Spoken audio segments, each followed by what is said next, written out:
Hello sir, good afternoon. I am Justine Claret Pescadero from BSHM 2A. And now I will discuss first the question, how do you confront your ethical or moral behavior today? Ethics serve as a guide to moral daily living and help us judge whether our behavior can be justified. Ethics refers to society sense of the right way of living our daily lives by establishing rules, principles, and values on which we can base our conduct. We instinctively know that it is good to be moral and act with integrity, but by aiming to an understanding of the reasons for morality and integrity, we will be motivated to champion such behavior. Ethics is important not so that we can understand philosophically, but rather so we can improve how we live. By being moral, we enrich our lives and the lives of those people around us. Especially important to live a moral life when we are young, as it is helpful to exercise and practice the concept before being confronted with more complex issues.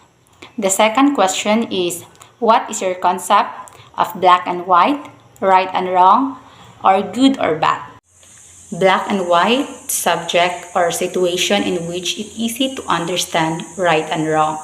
Moral means relating to beliefs about moral courage or duty based on what you believe is right or acceptable, rather than on what the law says should be done.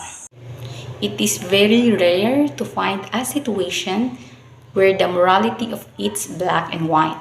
Almost everything in this world is defined by shades of gray. Very few things are absolutely right or absolutely wrong. Morality directs people to behave in a certain way and avoid being in other ways. It evaluates behavior is right and wrong and may improve measuring the conformity of a person action to a code of conduct or set of principles.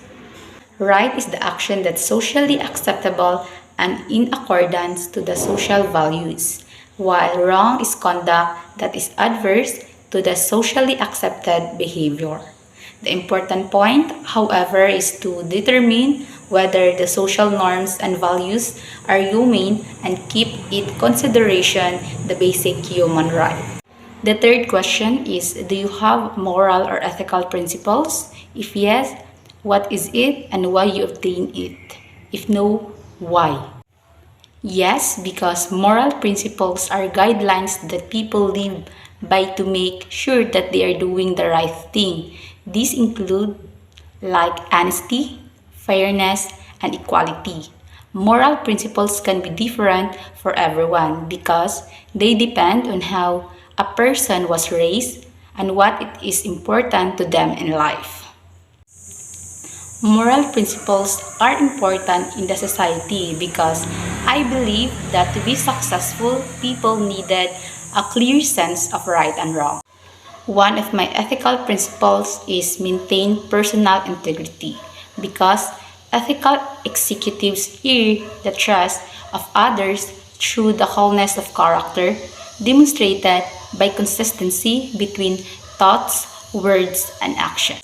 Moral principles are important for society because they help us learn how to get along and live well with each other. They teach us that all human beings deserve the same rights. Good, in the second absolute sense, is a moral ethical concept. It expresses the positive meaning or phenomena or events in the relation to the right value to the ideal. Evil is what destroys a person's life and well-being. Evil is destructive. It leads to the separation of people from one another. Good and bad, in the sense in which the words are here intended, are ideas which everybody or almost everybody possesses. These ideas are apparently among those which from the simplest constituents of our complex ideas and are therefore incapable of being analyzed or built up out of other simpler ideas. And that's all. Thank you.